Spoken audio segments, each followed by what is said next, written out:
Дай вам, Боже, доброго здоров'я усі красні рождественські дні. Бути мудрым значит видеть не лим то, что под ногами, но и предвидіти будущее.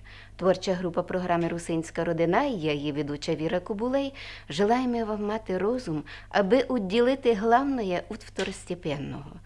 Високо цініть розуміння жизни і мудрость, яку дарує нам Господь, і тоді ви будете чувствуватися щасливими. А думав ви собі, що красна колядка у виконанні Закарпатського академічного заслуженого народного хору додасть вам файного настрою.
У традиційній в рубриці «Їх знає вшиткий світ» хочемо вам нагадати, що 14 януара 1732 року родився єпископ Андрій Бачинський, знамий общественний діятель, публіцист, доктор філософії, реформатор духовного образування.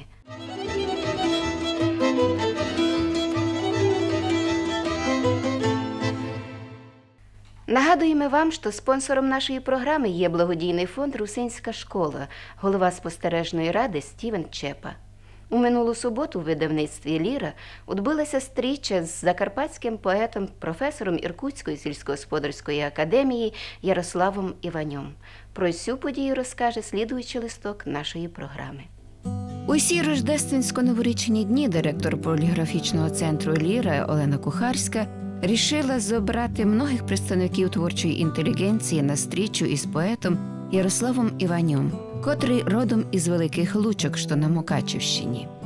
Життя людини або якісь епізоди, або те, до чого ти йдеш, це якісь результати. Людина повинна перед собою ставити високі цілі, високі. Тому що якщо високу ціль ти перед собою ставиш, то ти сягнеш якоїсь величини. А якщо якісь цілі невисокі, то і досягнень буде значно менших. Напрями, напрями, напрями. Зустрічні потоки мандрівників. Знаходити знайдене, відкривати відкрите, залишити, щоб потім повернутись. Чи має все це значення? Натяки на чекання, натяки на необхідність тебе. Хай засипле все це снігом, щоб потім воскресла весна. Кожна людина – то якесь відкриття, і Ярослав Іваньо – це відкриття сьогоднішнього такого першого після Різдвяного дня. Відкриття в якому розумінні? Ну, просто перед нами щира, відкрита людина, яка ділиться своїми думками, хоче донести щось до людей, розповісти щось людям. І коли це все одягається у якусь форму, поетичну форму, пісенну форму, завжди, правда, є якась певна настороженість, як то буде, що з того вийде. А потім проходить 10-15 хвилин, і ти бачиш, що це щирість перед тобою, що перед тобою просто відкрита щира людина, і це виходить добре. І це все справжнє. І ті рядки, наскільки я встиг помітити, ще не читавши його поезію, тільки почувши, це дуже цікаві якісь роздуми, якісь візії, і там якраз поєднання і емоційного, і інтелектуального начала. І це таке щось дуже свіже і відповідне нашому часові. Віриш? Утілюй віру. Небо з тобою, якщо ти з ним. Білі діри стелі ночі, не зрешечена кулями площина. Право на життя, право бачити світло. Віра – це дуже важлива річ. Можливо, одна із якраз головних у тому, якщо ти хочеш всягнути чогось і досягти якоїсь мети. Звичайно, якщо не вірити, то краще не робити ніяку справу. Тобто, як ти будуєш будинок і віриш в те, що ти зробиш його красивим, там буде все нормально у цьому будинку, тоді ти досягнеш цього. А якщо ти робиш це з якимось таким, тебе заставляють, примусують, давай роби це, тому що треба зробити, тоді нічого не виходить.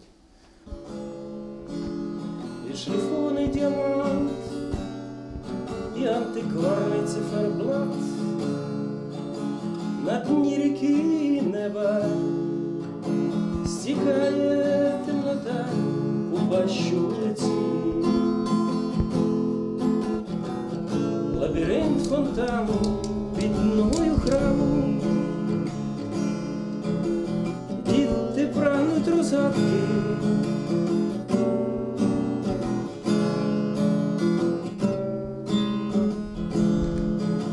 Пейзаж, який рано чи пізно спалить сонце. Пейзаж, який рано чи пізно спалить. Висохла слива між асфальтом і невою. Картини у рамах тікаючого автомобіля. Знецінені шедеври, знецінені. Струмінь ночі у пастці вулиці. Струмінь ночі у пастці вулиці. Ця людина дивовижно поєднала в собі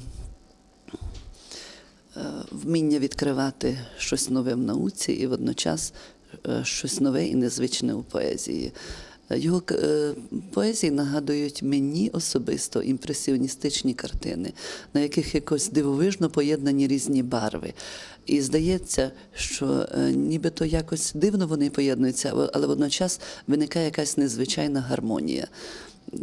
Він вміє творити дивовижні образи, надзвичайно глибокі, і таким чином дає простір читачеві для власного мислення, для власної думки, лишає йому можливість творити щось своє, спонукає до роздумів, до власної творчості. Мені здається, що у Ярослава у літературі, в поезії чудове майбутнє, що він ще зробить дуже багато і радуватиме свого читача новими творами. Розкажи мені правду про себе, слухатиму без питань, покажи мені свою країну. Вокзал безконечних чекань. Запроси, полечу замість листа. Хіба можна розтоптати істину почуття? Небо не підвладне злим язикам. Світлячки й світло, запроси, довіра почуттям.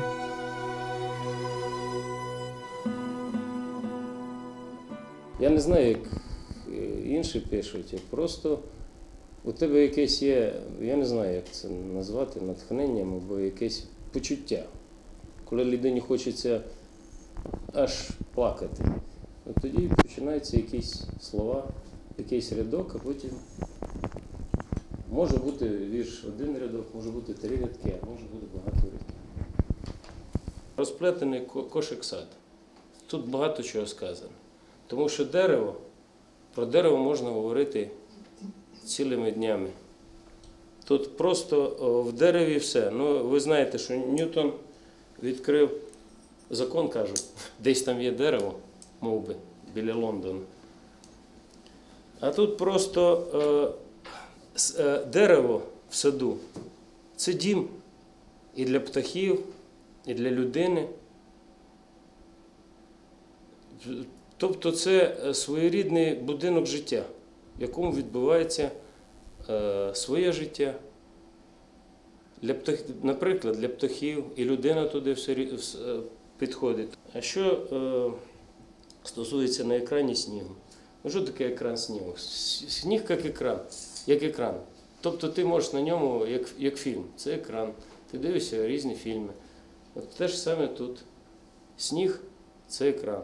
Тобто на ньому ти повинен починати щось нове. Тому це як нова сторінка. І на ній починаєш щось писати. Ну і наш світ тут на цьому екрані. З одного боку хмарочоси і цивілізація, яка потроху починає знищувати деякі види наших Карпат і тварин, і рослин. Тому що ми живемо якраз в епоху. І завжди, мабуть, а особливо це стосується нашої епохи, ми йдемо як по грані. І від нашого вибору залежить те, що буде далі. Хоча, як говорять багато, що людина може в порівнянні з тим, що може стихія. І ми зараз між вибором, що будемо? Яке каміння будемо потім збирати? Усе давно вирішено. Дорога розчищена бульдозером. Зайва деталь – сніг. Прямуй вказівкою асфальтом. Усе визначено. Зорі пророчать, що йти тобі розчищеною дорогою і не збочувати. Усе твоє буде твоїм. Так написано на небі і на сайті. Крокуй. Головне пам'ятати, що тебе постійно ведуть. Хоча невеличкий сумнів, темна точка на снігу відніша, ніж на асфальті. Прийди, ніч, зорі, посвітіть мені в полі. Ознакомившись с творчеством Ярослава Михайловича, я могу сказать, что это очень красивые, добрые произведения, и это очень важно, когда человек выражает то, что он думает, выражает это с чистыми, светлыми намерениями, и это самобытность, это непередаваемый колорит, это умение преподнести свою душу, это прекрасно, это здорово, и хотелось бы, чтобы эти стихи дошли до читателей, дошли отклик в сердцах людей, и проложили свой светлый путь к сердцу каждого человека, который к ним прикасается. Рівно о 5-й запалюються 6 ліхтарів. 2 охоронці, сороки здають варту світлу. Оживає сіра стіна одинокого будинку. Двері на замку. Очі у темряві на протилежному боці дороги. Берег готелю. Довгожданий стукіт у двері номера. Тінь. За нею голос. Напередодні прощання. Я вважаю, що небо взагалі-то тільки, можливо, здається, що воно відрізняється. А небо для всіх одне. Безконечне, таємниче. І якщо ти дивишся на небо, то ще віриш в якісь чудеса.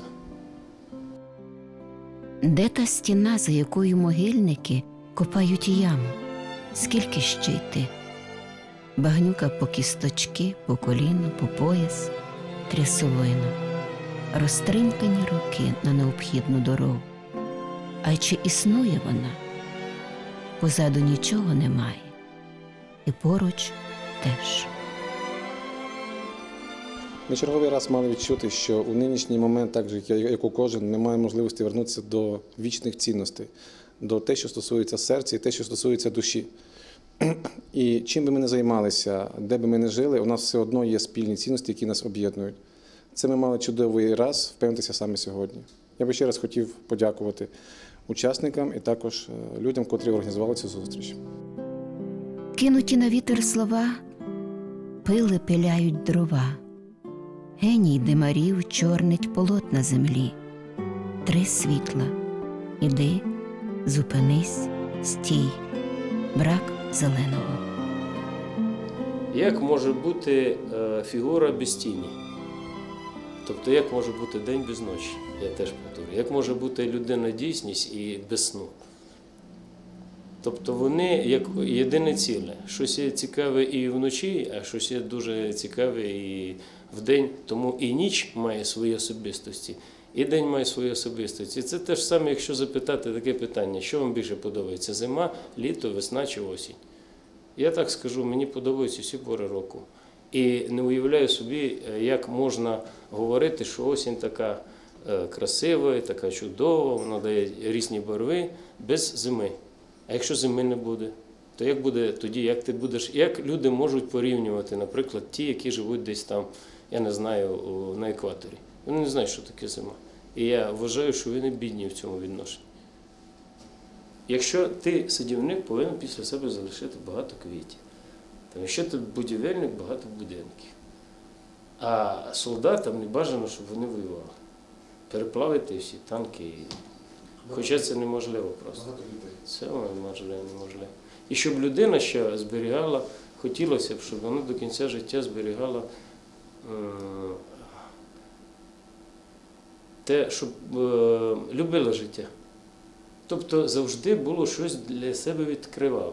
Дитина задає дуже багато питань. Безліч питань, на які, між іншим, немає відповіді. Людина створена для того, щоб будувати. Тобто для того, щоб людина не руйнувала. Хочеться, щоб коли читають твої твори, щоб звертали увагу на те, що треба кожному щось створювати. І ніяк не руйнувати. Оце основне. Крапка, крапка, крапка, білий тротуар, крок, крок, крок, одинокий слід, непередбачена затримка весни, вокзал. Луна заплуталась у гіллі, кричу, кричу, кого? Ув'язнена луна, шелест листя старої груші, місяць і роса.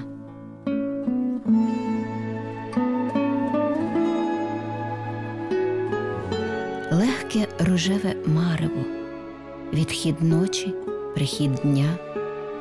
Минулого не стає, а хіба воно було? Теперішнє у майбутньому. Крок випередження, присутність легкого рожевого марева, відсутність узгодження, час сам по собі. Стріча указала, що є на Закарпатті дух творчості, котрий будоражить мислі, чувства і привносить у нашу жизнь праздник.